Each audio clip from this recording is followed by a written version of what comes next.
subscribe.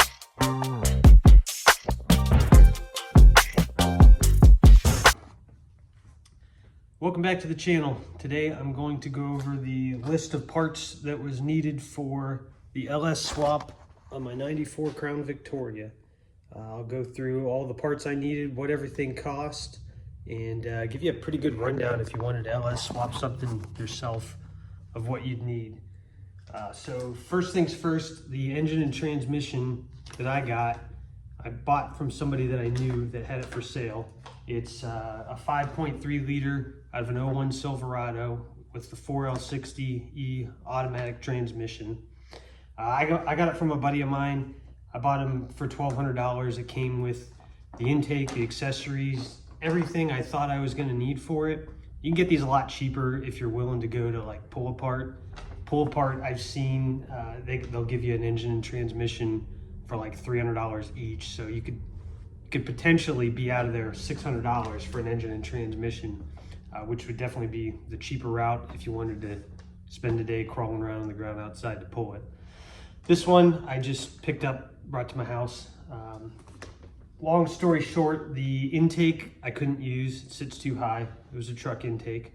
The accessories I couldn't use because they sit too high, truck accessories. So I had to change some things up there. So the next piece, the LS1 intake and throttle body, I got those from the same guy who was selling them, and he sold me the intake and the throttle body together for $200. So pretty good deal. If you guys have looked on eBay, I mean, I've seen used LS1 intakes, guys want $600 for them when they're broken. So they're pretty expensive. Next is the harness that makes it all possible. There's ways you can modify a harness out of a truck or a Camaro or whatever you want to make this work. But what I actually used is I bought a harness on Amazon.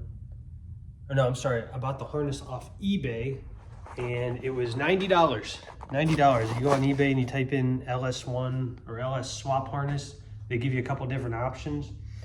I took my chances on it. I was a little skeptical that a $90 harness was gonna work, but it actually worked out perfect. There was one pin that I needed to swap at the transmission that was giving me an issue with not being able to shift out of third gear. Once I realized that they actually had an extra pin tucked in the harness, it was an easy fix. But yeah, routed up nice, everything fits great, plugs in, haven't had any issues. I've probably put 300 or 400 miles on everything now, and definitely if I was gonna do this again, I would get another harness off eBay all day. $90, it's well worth it to not have to take a stock harness, cut it all up and spend hours taking out what you don't need. So the next thing is the Stage 2 cam. This isn't necessary if you're swapping one. You could do without this. I spent $377 on the cam. It's a Summit Racing cam. I don't remember the exact specs. You can send me a message or a comment if you want to know. I can get you a link, but I think it sounds pretty good. Nice cam, stock heads. It's got a set of headers on it. I'm not going for crazy horsepower here. Just wanted something fun to drive. Oil pan gasket, $25. Install kit for the cam with gaskets and everything I need for that, $90. Cam bolts, $8. Accessory brackets, $220. So the accessories, this is what I was talking about. I could not use the truck accessories. So I actually went to the company ICT Billet, who makes some really nice brackets and different things like that. You can kind of see in there. Basically, I had to get a bracket for the power steering pump. Had to buy an LS1 power steering pump to make it work. Had to get a different bracket for the alternator. And this one uses a turnbuckle tensioner. So that works out kind of nice. But it was another $220. I had to buy the power steering pump for $77. Had to get a pulley that would work for $59. Had to buy all new ignition coils because the ones that came with my used engine, half of them ended up being broken and not usable. Bolts for the starter. The engine that I got did not come with a starter, believe it or not. So I had to buy a starter and bolts. Bolts were $11. The starter, it's in there somewhere for $80, something like that. Had to buy spark plugs and wires. Actually got those as a gift for Christmas, so that one cost me nothing. Mass airflow sensor did not come with my engine. Had to pay $30 for that. Alternator, the one that came with the engine was for a truck. Would not work with this accessory setup. Got one for $77. Intake air temperature sensor, $12. The starter itself was $55. The transmission mount, $20. I'm not going to list all the little miscellaneous bolts and things I had to get, but basically the engine, most of what came with it ended up not working, so I had to get bolts for the starter. I had to get the starter it didn't come with. I had to get all new brackets, accessories up front. I went with ICT billet brackets for the alternator, the power steering pump. Had to get the power steering pump. The truck water pump would not work, which is fine because it actually didn't come with that. So I bought a truck water pump, which I then realized that the water outlet sat about up here, which was too high for the hood to close. So I had to get a water pump from I believe an LS3 Camaro, don't quote me on that. You have to get one that matches up with your crank pulley depth, because depending on what LS engine you have, there's 3 different depths of crank pulleys. Another thing that I kind of cheaped out on that seems to be working out so far is these headers. They don't make a header for an LS swap into a Crown Victoria, so I had to kind of guess on size and spacing and what works. And I actually found these headers on Amazon. They're meant to swap an LS into an older like C10 Chevy pickup truck. And I did some measurements based off of what they provided and what I had here. And it looked like it was gonna work, so I tried them out for $120. And they actually, you probably can't see in there, but they fit just about perfect. Just enough clearance all around to make it all work. And yeah, everything worked out pretty well for that. Which leads me to the next part that you probably really can't see, is the exhaust. For the exhaust, I went with just a basic 2.5-inch piping kit on Amazon that they had. And I want to say the kit was like $300, something around there. Came with, I got an X pipe, and then I ended up swapping it out for a Y pipe because I like the sound better. And right now it just has one muffler that I got on Amazon. It's not a Flowmaster, but it's basically like a Flowmaster knockoff. Sounds decent. I'll start it up here at the end. And then probably one of the most expensive pieces was the drive shaft.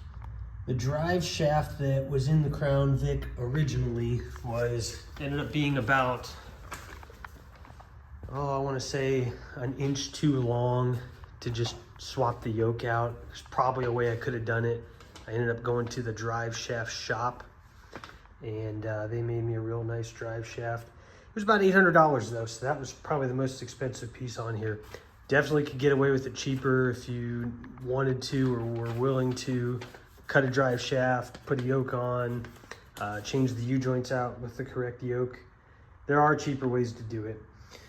Let's see, the other things that I had to buy, aside from some miscellaneous sensors and things like that, had to get a PCM. I ended up going with a used PCM out of an 01 Silverado, just to make sure it made it up with the transmission and everything.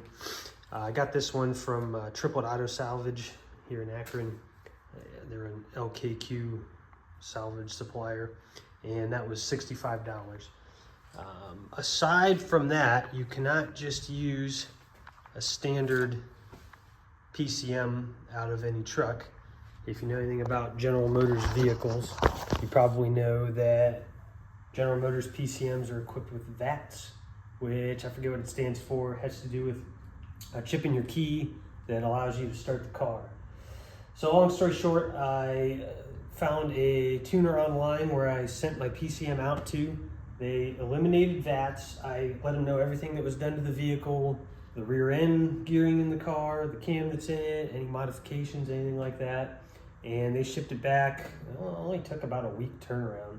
Shipped it back to me. To my surprise, it started right up without hesitation.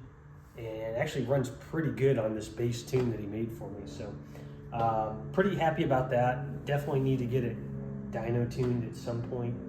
Next up was the cooling. I actually used the, and this may not be the best way to go about it, I used the factory 94 Crown Victoria radiator, which worked out pretty well. I got these universal coolant hoses on Amazon. I'll probably swap them out later. Not really crazy about the way they look. I've already had one blow off on me and spill coolant out everywhere. I've had one start to leak that I've had to replace. If you guys have any good ideas for coolant hoses to work on this, drop me a comment or something. I'd appreciate it. But for now, this is where we're at. It works. I got a couple cooling fans that fit in here, just on Amazon. Nothing too crazy expensive there. I want to say they were like $30 or $40 a piece. The transmission, I knew that I was eliminating the transmission cooler. There is one on the Ford Radiator, but it's 20 or 30 years old at this point. Wasn't really excited about using that. So I got an aftermarket transmission cooler that I mounted up here under the bumper. And that was, let's say $40 or $50 as well on Amazon. Routed the lines for that. Seems to be working pretty well. Keeps my transmission temperatures down. One of the things I was most surprised about is the power steering pump. I was worried about having to make new lines or get lines made somewhere. I got an extra clamp on there, don't mind that. But to my surprise, the factory Ford power steering line, when I realized it would bolt up to the GM pump, all I really had to do was route it and bend it a little bit to make it work. And this thing steers exactly like it did before it had this swap in it. So pretty excited about that. Worst case, you could get some lines made. I think Napa makes hydraulic lines for the feed side for, I don't know, 70, 80 bucks at the most. And then the return side could just be a hose going to it. This car's old school, still has an old gearbox. No, well, it does have power steering, but no rack and pinion. So total, what am I into this swap for? Every nut, bolt, engine, transmission, gasket, modifications, everything I've spent on this has cost me $5,403. Now that includes the cam, the headers, things that you didn't necessarily need. If I was gonna do it again, there's definitely cheaper ways to do this. There's definitely things that I wouldn't do that I did and things that I would do that I didn't. But all in all, for about $5 grand, you could have a pretty decent LS swap in just about any car. So hope that answers anybody's questions. If you have any questions about LS swapping your own car, leave me a comment, send me a message. Anything I can help with, I'm happy to. Other than that, I'll fire it up so you guys can hear it.